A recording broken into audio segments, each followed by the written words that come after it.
With just a copper golem and a map, we can add waypoints to your world. Or try 2 shelves back to back and make steel beams for a construction site. And here are 41 build hacks that you'll need to try before the end of the year. Starting with how to make a circle, as they give us a more subtle slope, and because we can stack them back to back like so, we can mix these with walls to make really nice gradual arcs for our circles. Plus, you can also change this out to any kind of color that you want with the different shelves. There's so many different options. So what we're showing off here is using this idea for copper golems inside of your copper fountain. Now, it might be hard to notice them until you get up close, but sure enough, with all the new oxidized copper golem variants and the copper chests as well, you can sneak these in and get really nice looking fountain designs. I like it as well. It looks like the different kind of statues that you would see spitting out water. We've got the bench press, which this I love. So using a mix of the different copper lightning rods as well as the copper chains, we can connect up 2 different wither skulls on either side to load up the barbell for our weight rack. And look here, we've even got different kind of kettlebells and weights that we could add along as well. But as you notice right now, our bar is flying. The way that we get that into place is that we dispense in some armor stands, and it looks like it rests right along top. So the idea here is that we're using a mix of smooth stone as well as our regular stone to give almost a lighting effect from our windows. So if you were to basically picture where this would triangulate out, you could build a staircase down and get an easy idea of having the angle for your light. So if you don't quite have vibrant visuals yet, this is a good way to introduce it into your world. And observer is another good idea here too. If you wanted to add an andesite, you can make it look like it's a dimmer light on those blocks. If we take our shelves here, we can place them along the sides to do much what we've done with trapdoors in the past and give ourselves window shutters. I think this looks great. It blends really nicely, and we might not notice until you look close that we're using different wood types mixed in here as well. And it just gives you that extra bit of detail to line your glass panes.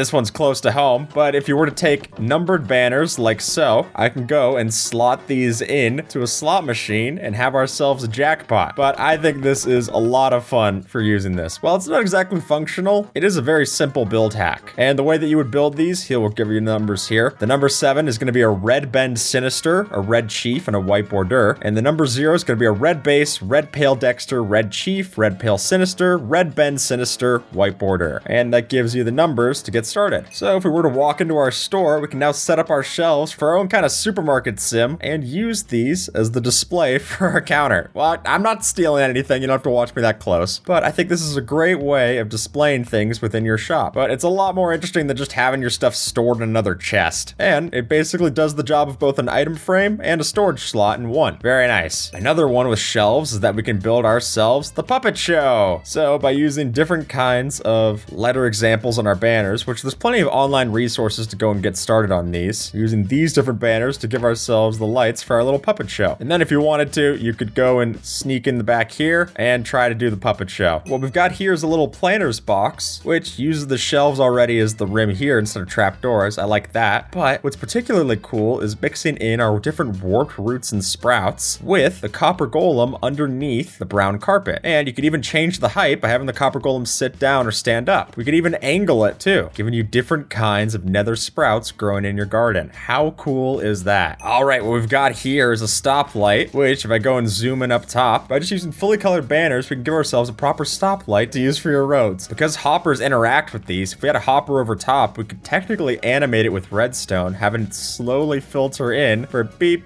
beep, beep, and get ready to go. Very, very cool. We've got ourselves the human face, because if you want to make your starting center for the Celtics, you could just go and add in these banners with eyes. That's just a black chief and a black roundel. And you give yourself both the brow, the nose here in the middle, and the different ridge for the face to have yourself a proper face. That's very fun, if not a little unsettling. And obviously we could use the different letters like we did for the puppet show to give ourselves the Celtics naming on the center. The ship sail, because by combining these on different sides of the block, if we alternate side by side, we could technically make it look as if our sail is rippling within the breeze. And then angling it like so, even on a small scale ship like this, you can get some pretty cool detail. Because we usually use wool or different kinds of carpets and banners, this actually keeps it a lot thinner, which for smaller scale ships works a lot better. So we don't just have to use our shelves as the shelves inside of our building, but we can also use them on the outside as shelf signage signage. So if you want to show off what you're selling, or just have a different kind of logo or emblem, you could very easily do that for your nice little quickie mart. Which, considering the alternative used to just be using either armor stands with the armor stand data pack from Vanilla Tweaks, or trying and placing item frames against trapdoors, I like this a lot better. Just make sure that no one's able to go in and steal your stuff out of the sign. If you're using the actual goods that you're selling, they might just be able to walk away with a lot of allium. And we don't just have to use it for a small signage like so, we could also place it up here with our lettering to give ourselves the store sign. And the point worth noting about this is that buttons work particularly well as hyphens or different kind of details alongside our letter banners. Or we could use these shelves in the back of a bar to give ourselves 99 bottles of whatever that is. I'll take that one, please. Thank you. I'm assuming this is milk. But I think the alternative that I've seen for bars is people using spyglasses with armor stands pointed upside down for different kinds of bottles. This is a lot easier to set up. So if you want to build a big bed like this, you might have known about using different kinds of things like carpet for the blanket. You could be using snow layers for the pillows, but now we can add shelves to the mix and have these as the bed frame, both using it as the end here as well as the headboard back here, which for a big bed, I think it integrates it a lot better into your base. I mean, it's not exactly functional as a bed, but if you don't have to sleep because time's set day is stuck, then you'll be just fine. So we've got here different kinds of kitchen cabinets, and what I love is adding in the black candles here for the different handles. And as you can see, across multiple different wood types, these also work really well. And while they don't exactly open up for you to store stuff inside of your cupboards, considering you can store stuff inside of them, I think you're probably not giving up that much anyway. All right, what we've got here, if you look up top for our Gothic window design, is we can use the different kinds of shelves to not only make our arch for the window a lot smoother, but also use it inside here to give different kinds of window framing as well. I think that looks awesome. And while it's unfortunate there's no gray option, I will say that the pale shelf doesn't look that bad in this example. Our steel beams. Since by using particularly the mangrove shelves in this example, we can line these along, and I think you'll find that because they have all these different indentations on the texture for where we would put our items, it works particularly well for steel beams that you'd see at a construction site, which I just think is awesome. And then if you were to take your copper golem statues, make them sit, and now they're eating their lunch on the work site. This is a pretty boring bridge, so let's make it interesting with this kind of bridge. I think having these copper golem statues lined in here for the railing is awesome. And we're connecting it all up with the help of these waxed oxidized copper lightning rods along the top. Because the copper golems don't have any collision along the top of them, you can actually place other blocks on top of them, and it works just fine. And you could even alternate the different kinds of copper statue poses to give you subtle arcs that go here as well. Look at that, it's sloping up and down with the different states. Very cool. And while we've been paying a lot of attention to using the front of the shelves, it is worth noting that the different back sides of the shelves also gives us unique texturing to use here. And particularly mixing it with our different stripped oak wood or stripped wood of whatever kind of wood variant you're using for the shelf, I think looks great. So while they can't be rotated, it is worth saying that even just seeing the back side vertically like so does look pretty nice. That's a good point. It looks like the studs of where you might have hung up your painting in the past. So if you want to tell the story that you're moving, you could place down a couple of beehive boxes, have your painting there, and it looks like you just moved out your one painting and you're moving on to the next. So what we've got here for our extravagant feast is that we're going to be using an armor stand like so with a leather cap on top to give ourselves a hot dog inside of a bun. And all that's happening here is that that's just a Sentry armor trim with a redstone material on top of a dyed leather cap, which when you place it on top of an armor stand, which isn't even invisible by the way, it's just a regular armor stand summoned in, it gives you the hot dog that you're eating at the fine feast. We've got a use for our happy ghasts here, because if we place them on top of our fences like so, we can mix them with the copper lightning rods to give ourselves gargoyles. Look at that, we're just taking the dried ghast and placing them on top here. Without the water, they're never gonna hydrate, so these work pretty well as not the most intimidating of gargoyles, but definitely gargoyles nonetheless. So if we place down our copper golem statue right in the middle of this here, we could then take the map and put it in item frames to give ourselves a waypoint that we're denoting on top of the map, because it doesn't collide with the block that's on top of it, so we could move it as well. If we wanted to have the waypoint over here, just change the pose. I think that's awesome. So if we were to take our small dripstone and point it onto the ground like so, then we could use a debug stick as well as our small berry bushes to connect it up and give ourselves tiny little saplings. So what you're gonna want is to set the thickness to tip level merge. We not only get a unique kind of tree with its unique kind of bark, but we also get a bit of a larger tree, at least something that's 2 blocks tall as opposed to our regular one, which isn't that bad if you're looking for a unique kind of farm. Our graveyards, we have a new way of making a gravestone. By mixing in our pale oak shelves into the mix like so, we can place a trapdoor over the top, and then the classic RIP right inside. Here we go. You can take a look at all of those stages. Awesome. Feel free to pause and come back to that. And then align it like so to give the final remains. For build hacks, everyone loves showing off different kinds of cars, but if you want to build a simple car, this is a really nice way to do it. All we're going to take is some solid wood blocks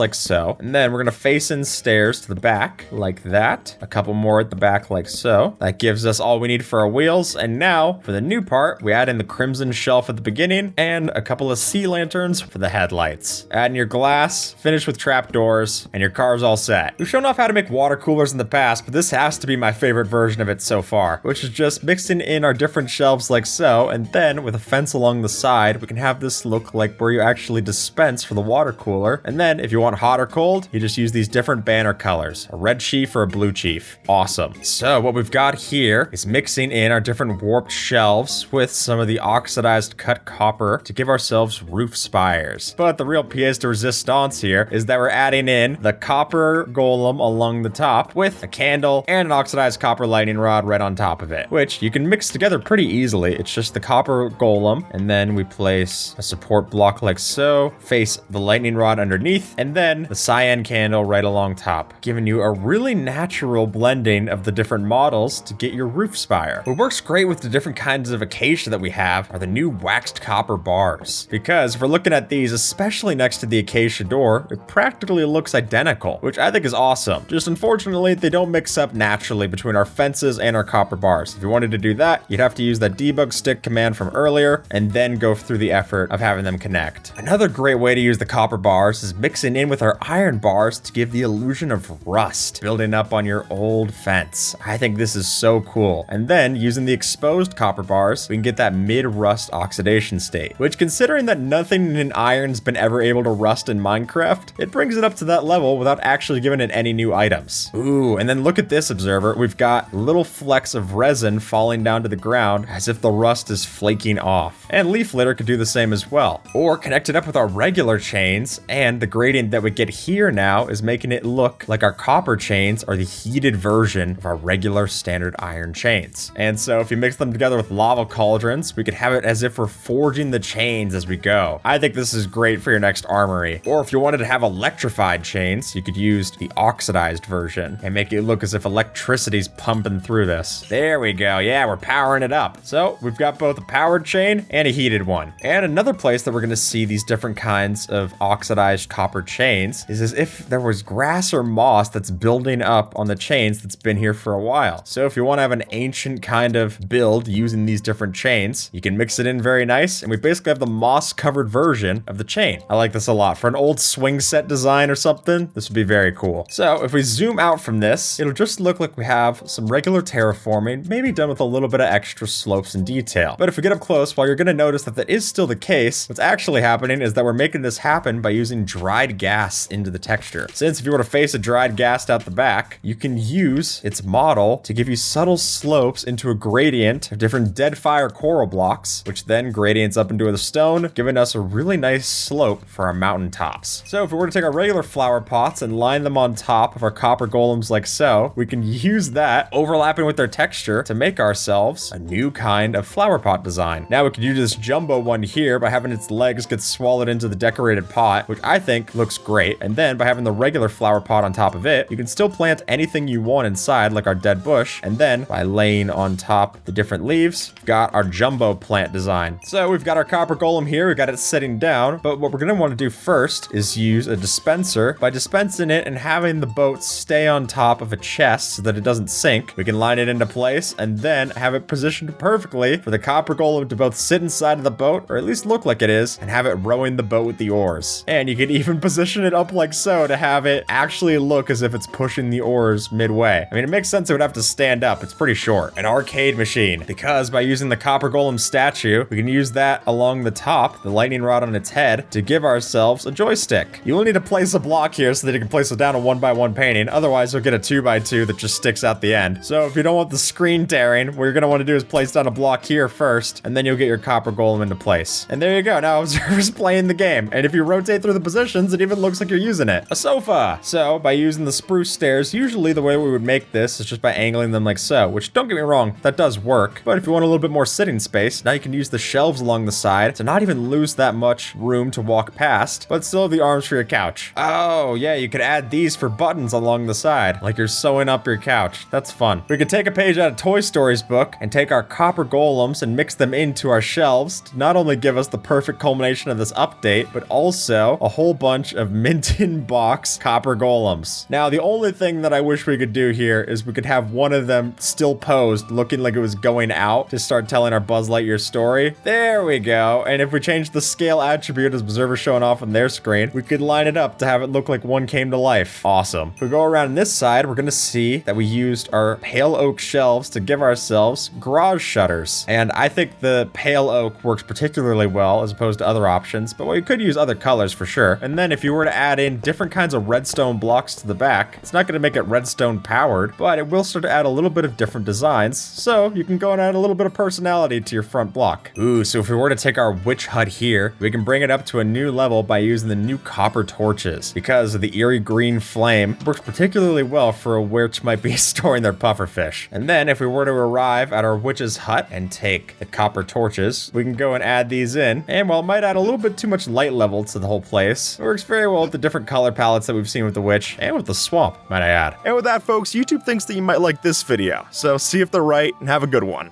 alright?